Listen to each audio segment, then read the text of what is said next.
குமரி மாவட்ட சிஎஸ்ஐ பேராலய பணிகளின் கூட்டு மேலாளராக இருக்கின்ற திரு சுனில் பிரகாஷ் அவர்களே, பேராசிரியர் குமரேசன் அவர்களே, தூத்தூர் ஊராட்சி மன்ற தலைவர் ஓசிஸ் அவர்களே, சிவன் பிள்ளை அவர்களே மற்றும் எங்களுடைய கட்சியின் மூத்த துணைத் தலைவர் அவர்களே மற்றும் எங்கள் மாநில பொதுச் செயலாளர் திருமதி சரோஜினி அம்மையார் அவர்களே, எங்கள் கட்சியின் செயலாளர் சுதாதாஸ் அவர்களே, இங்கு பெருந்திரளாக வந்திருக்கின்ற அனைத்து நண்பர்களே, ஆதரவாளர்களே, உங்கள் அனைவருக்கும் என்னுடைய உயிர் கலந்த நன்றியை தெரிவித்துக் கொள்கின்றேன். இந்த குமரி மாவட்டத்தில் இந்த ஒரு மாநாடு தேவையான இந்தியாவிலேயே அதிகமாக கல்வி பெற்ற மக்கள் இருக்கின்ற இந்த குமரி மாவட்டத்தில் சமூக நல்லிணக்க மாநாடு தேவைதானா என்று கேட்கும் அளவுக்கு காலத்தின் கோலம் வந்து கொண்டிருக்கிறது. குமரி மாவட்டம் தமிழ்நாட்டில் வரலாறு சிறப்புமிக்க மாவட்டங்களில் ஒன்றாகும். இந்த குமரி மாவட்டத்திலே தான் முதல் தமிழ் சங்கத்தின் தமிழ் மாநாடு நடைபெற்றது என்று வரலாற்று அறிஞர்கள் சொல்லுவார்கள். இந்த குமரி மாவட்டத்தில் தொல்காப்பியர் பிறந்தார் என்று வரலாற்று சொல்லுகின்றவர்களும் இருக்கிறார்கள்.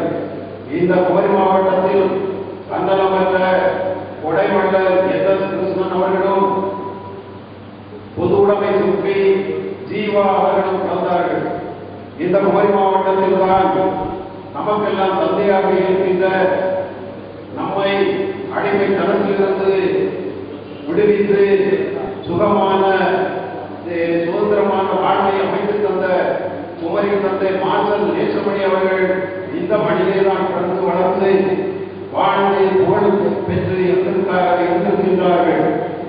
இந்த மண்ணில் நம்மை பல ஆண்டுகள் ஆட்சி செய்தவர்கள் மேலுடை கீழுடை அணிவதற்கெல்லாம் தடை என்ற காலகட்டத்தில் நாம் வாழ்ந்த நேரத்தில் அதை படிப்படியாக நீக்கி ஒரு சுயமான வாழ்வு என்ற காரணத்தினாலே அந்த விதமாக கொடுமையிலிருந்து விடுபட்ட காரணத்தினால்தான் இந்த குமரி மாவட்ட மக்கள் தங்களால் கல்வியில் வளர முடியும், அறிவில் சிறக்க முடியும், உயர்ச்சி அடைய முடியும் என்ற ஆதங்கத்தால் வளர்ந்து வந்திருக்கின்றார்கள் என்பது உண்மை.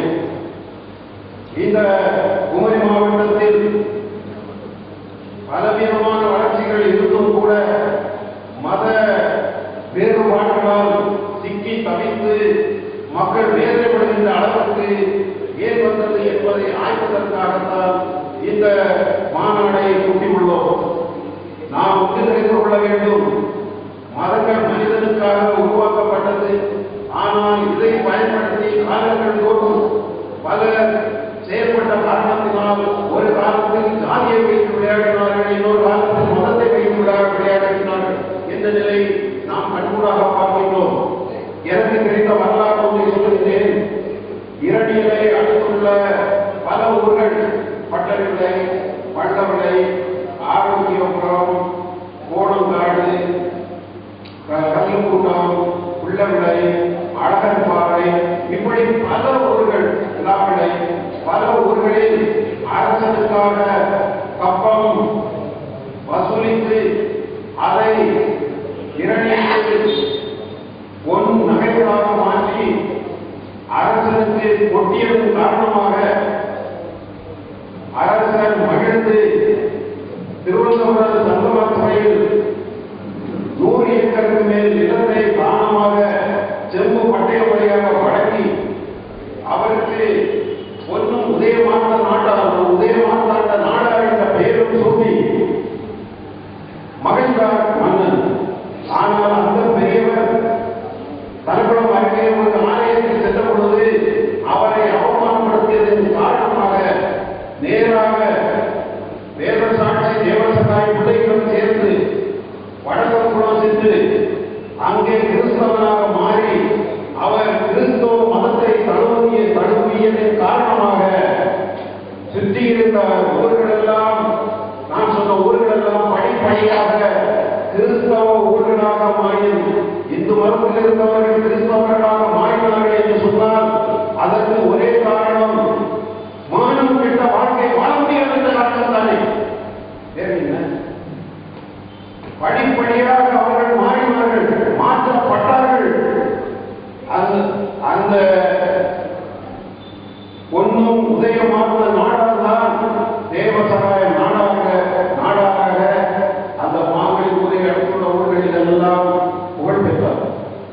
எனவே நான் சொல்வது இதுதான், மனிதன் மனிதனாக போற்றப்படுகின்ற காலத்தில் தான் மதமும் பெரிதாக இருக்காது, ஜாதியும் பெரிதாக இருக்காது.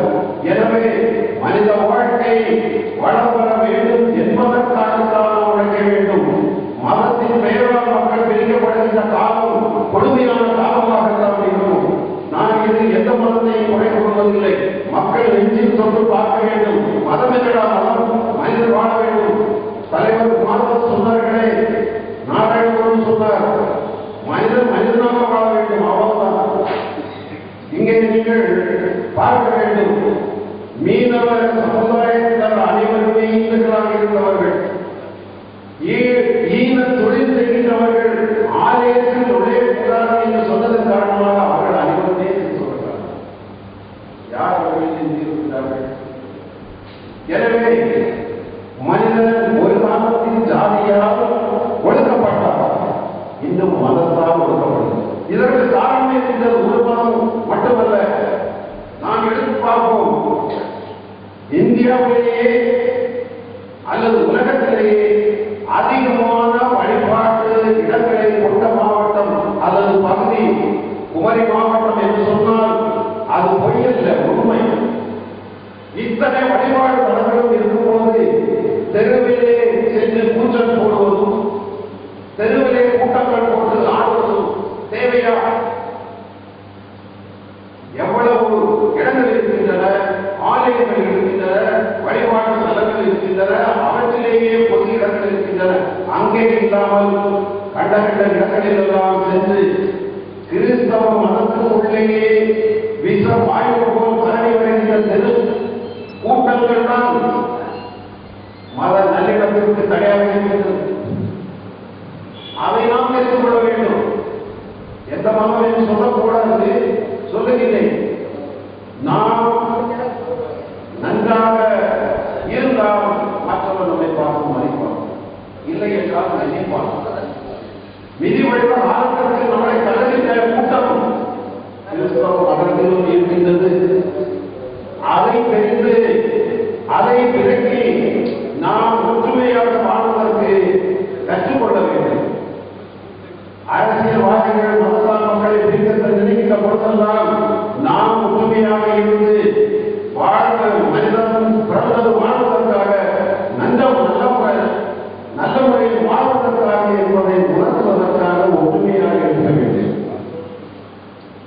வேளாண்மையிலே இந்து மக்களும் முஸ்லிம் மக்களும் வழிபாடு செய்கின்றது போல் சென்னையிலே உயர்நீதிமன்றத்திற்கு எதிரே ஆர்மேனியின் தெருவில் இருக்கின்ற புனித அந்தோனியார் ஆலயத்தில் இந்துக்களும் முஸ்லிம்களும் சீக்கியர்களும் வழிபாடு செய்வது போல் திருச்செந்தூர் திருமுருகன் ஆலயத்தில் கிறிஸ்தவர்கள் பலன் பெறுவது போல், பலன் அடைவது போல் நாமும் பலன் பெற, கடவுளின் பெயர் பெற, ஆனால் நமக்கு எல்லாம் ஒரே ஒரு இறைவன் தான், அவன் தான் நம்மை வாழ வைப்பான், மதமல்ல என்று நினைத்தவர்களாக நாம் நினைத்து வாழ்கின்ற பொழுது நம்முடைய வாழ்வு சிறக்கும், மத நல்லிணக்கம் உருவாகும்.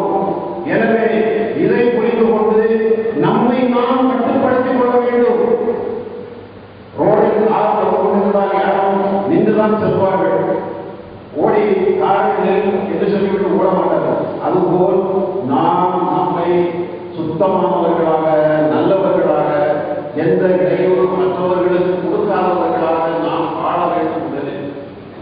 அதன் பின்னால் நம்மை எதிர்ப்பவர்களை யாரும் எதிர்க்க மாட்டார்கள், எதிர்ப்பவர்களை நாம் எதிர்க்க முடியும். அந்த தீர்மானங்களை எல்லாம் இங்கு இருக்கின்ற அனைவரும் பார்த்து படித்து கையெழுத்து போட்ட பின்னால் நாம் மாவட்ட ஆட்சியாளரிடம் கொடுப்போம். மாவட்ட ஆட்சியாளரிடம் கொடுத்து அவரிடம் ஒரு குறிப்பிட்ட காலகட்டத்திற்குள் அந்த தீர்மானங்களை நிறைவேற்ற சொல்லுவோம். அப்படி நிறைவேற்றாவிட்டால் இங்கே இருக்கின்ற அனைவரையும் அழைத்து சென்று மாவட்ட ஆட்சியாளரிடம் கேள்வி கேட்போம். ஏதோ முடியும் பேசினோம் என்றல்ல, நீங்கள் அனைவரும் தோழாக இருந்து இந்த கூட்டத்தில் எடுக்கின்ற தீர்மானம் முடிவில் நாங்கள் வாசிப்போம். இந்த தீர்மானத்துக்கு ஆதரவாக கடைசி வரை இருந்து நாம் வெற்றி பெறுவதற்கு நீங்கள் உறுதுணையாக இருக்க வேண்டும் என்று கேட்டுக்கொண்டு என்னுடைய உரையை முடித்துக் கொள்கிறேன். நன்றி.